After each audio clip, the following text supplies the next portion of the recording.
నిన్న ఎక్కడ చూసినా కానీ 7 సంవత్సరాల పాపని ఒక క్రూరత్వమైనటువంటి మనిషి అమ్మాయిని లైంగికంగా వేధించి నీళ్ళలో వేసి ముంచి చంపడం అనేది చాలా చాలా దారుణమైనటువంటి విషయం. దానికి నిన్న అందరూ కూడా ప్రజలు ఎవరికి వాళ్ళు అందరూ వచ్చి ప్రతి ఒక్కరూ కూడా నిన్న ఎవరు బాధ వాళ్ళ ఆవేశాన్ని వాళ్ళందరూ కూడా అక్కడ వెళ్ళగక్కడం జరిగింది. అయితే ఈ విషయంలో ఆ తల్లిదండ్రులకి కడుపు కోత మిగిల్చడం జరిగింది. ఎవరు ఏం చేసినా కానీ ఆ బిడ్డ మనకి ఇప్పుడు రాదు. అయితే ఇది అందరం కూడా తల దించుకోవాల్సిన అవసరం ఉంది. ఎందుకంటే 7 ఏళ్ళ బిడ్డ ఏం చేసింది? 100 సంవత్సరాలు బ్రతకాల్సిన బిడ్డ 7 సంవత్సరాలకే ఇక్కడి నుంచి వెళ్ళిపోయిందంటే చాలా బాధాకరమైన విషయము. అటువంటి వ్యక్తికి న్యాయం జరిగింది ఆ కుటుంబానికి అనుకుంటున్నాము. ఎందుకంటే నిన్న పోలీసులు వాళ్ళు అందరూ కూడా సాయశక్తుల వాళ్ళు ఎప్పుడు అమ్మాయి మిస్సింగ్ అయిందని చెప్పి కంప్లైంట్ ఇచ్చారు. అప్పటి నుంచి కూడా పోలీసు వాళ్ళందరూ కూడా చాలా చురుకుగా పనిచేశారు. వితిన్ 12 అవర్స్లోనే మళ్ళీ అమ్మాయిని ఎక్కడ ఉంది, అర్లీ మార్నింగ్కే ఎక్కడుంది అమ్మాయి అనేది కనిపెట్టడం జరిగింది.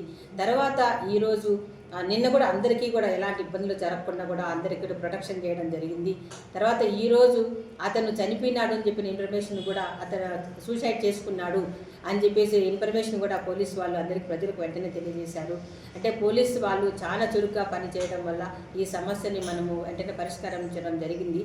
అయితే ఇలాంటివి జరగకుండా చూడాల్సిన బాధ్యత అయితే ఉంది. ఎందుకంటే ఎక్కువగా డ్రగ్స్ అనేది గంజాయి అనేది చాలా విపరీతంగా ఉంది.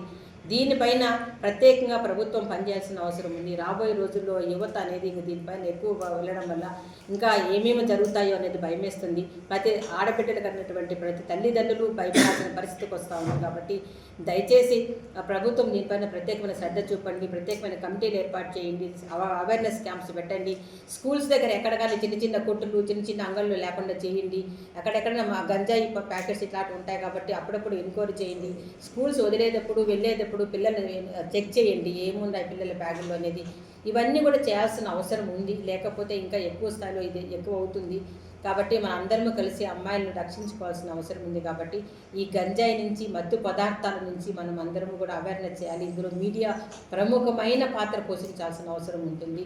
ఎక్కడ జరిగినా మీడియా కూడా దీన్ని పబ్లిక్లోకి తీసుకురావాలి.